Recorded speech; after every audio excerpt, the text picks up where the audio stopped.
masanya tiba, datang malaikat membawa kain kafan min nur, dari cahaya. Lalu malaikat menampungnya, keluarlah roh. Sejuk terasa dari kaki, naik ke atas, naik, berhembuslah dia dari mulut. Wa nafakhtu fihi min ruhi, aku hembuskan, aku tiupkan. Dulu waktu masuknya ke tanah, ke daging itu ditiup, maka keluarnya pun juga keluar. Maka mata memandang, ruh keluar.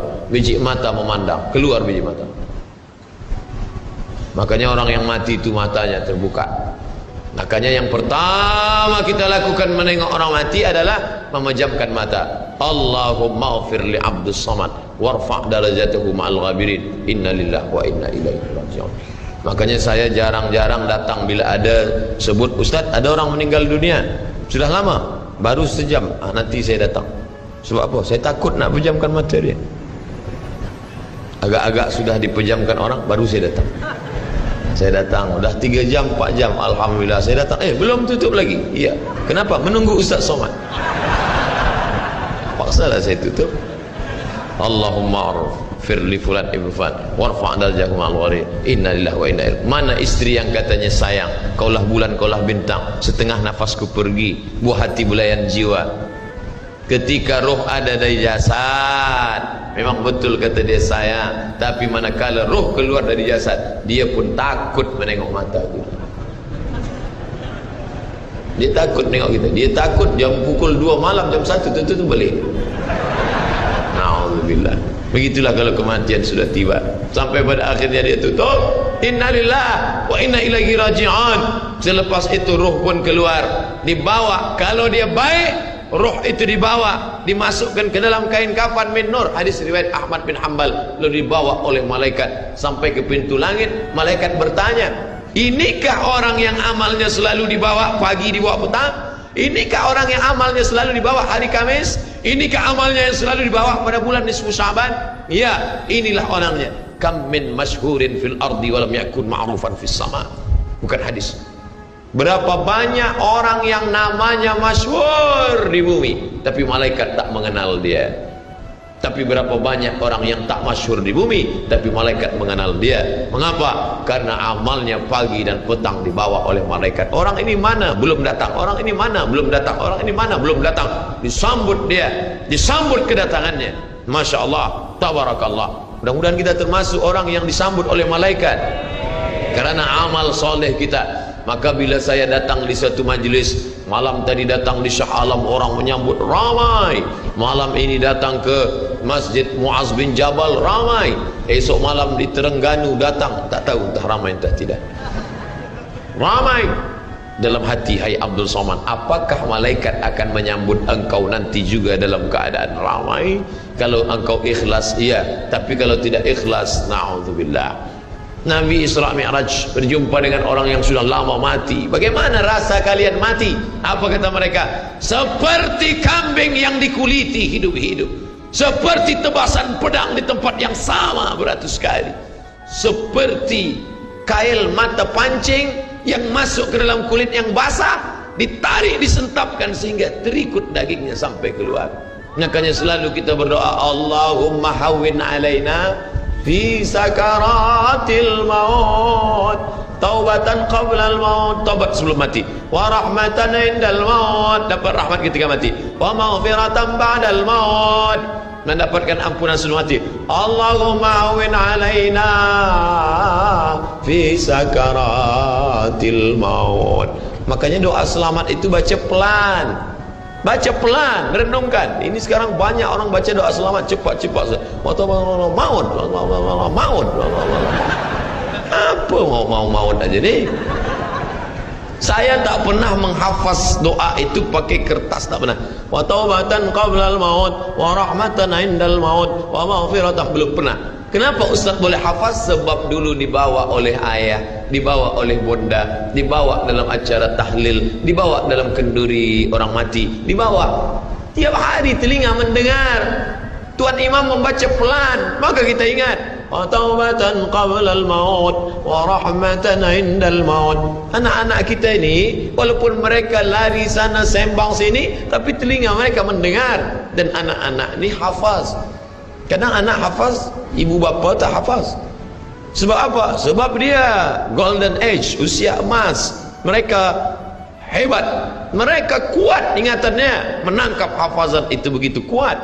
Maka kita ajarkan mereka doa itu pelan-pelan. Sebab bila kita ajar kuat-kuat, mereka balik, dia panggil, ibunda dia panggil, cuba kau baca apa doa tadi? Maut.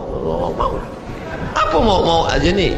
Sebab di Irak banyak orang mati, sebab di Suriah banyak orang mati, di Palestin banyak orang mati, di Rohingya banyak orang mati.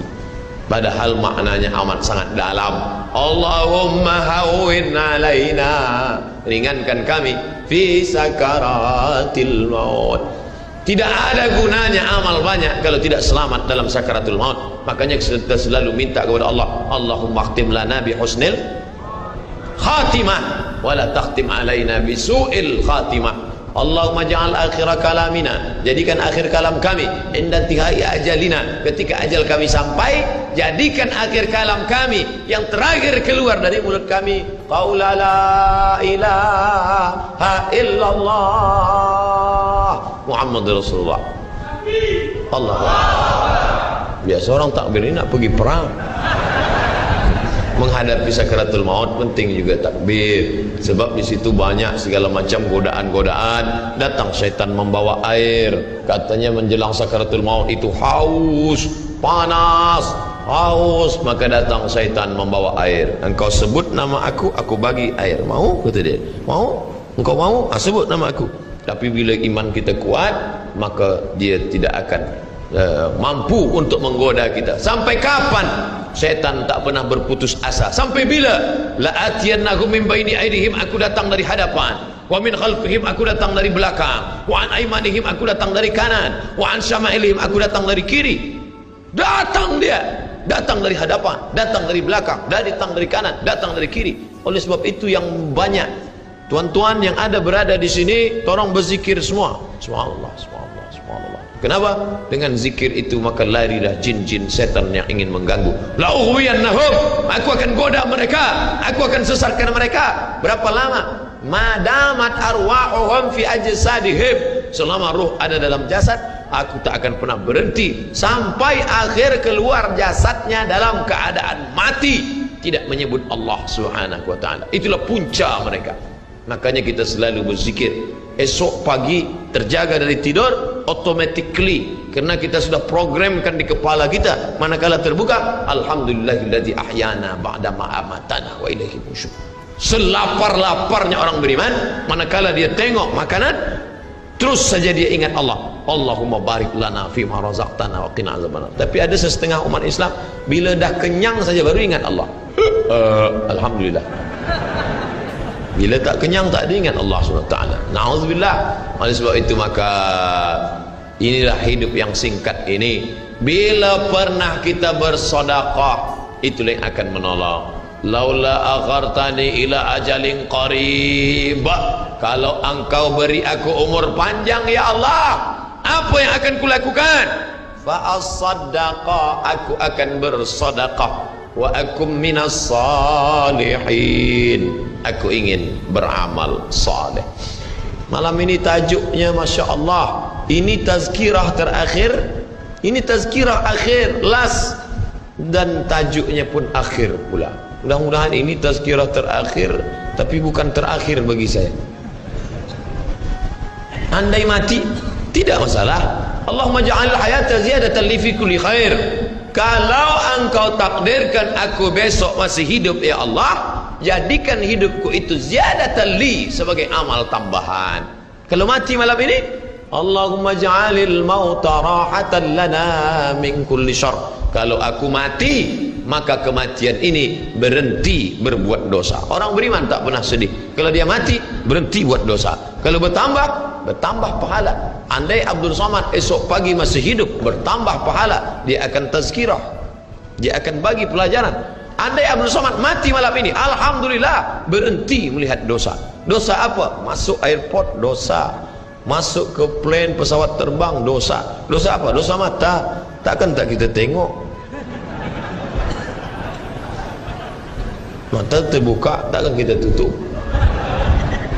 Maka orang beriman sentiasa menjaga dirinya, tak tak pernah dia berkeluh kesah, tak pernah dia mencaci maki. Kenapa aku matikan aku ya Allah? Kenapa umurku pendek ya Allah? Ridha kepada Allah. Itu yang selalu kita katakan, raditu billah rabba wa bil islami dina wa bi muhammadin nabiyan wa rasula. Aku ridha.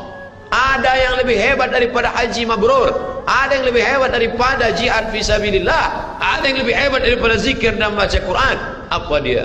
Ridha bi qada'illah, ridha menerima keputusan Allah. Makanya banyak lelaki yang ridha manakala meninggal istrinya, datang orang, apa tuan tak menangis? Aku ridha menerima ini Ustaz. Memang dah lama aku tunggu-tunggu. Oh, ini bukan ridha, ini memang penyakit. Oleh sebab itu maka makna ridha adalah tak berkeluh kesah. Setelah orang masuk ke dalam surga, mendapatkan kenikmatan surga, Allah bertanya, "Madza turidun?" Hai penghuni surga, apa lagi yang kalian inginkan? Apa kata penghuni surga? Ridhaka.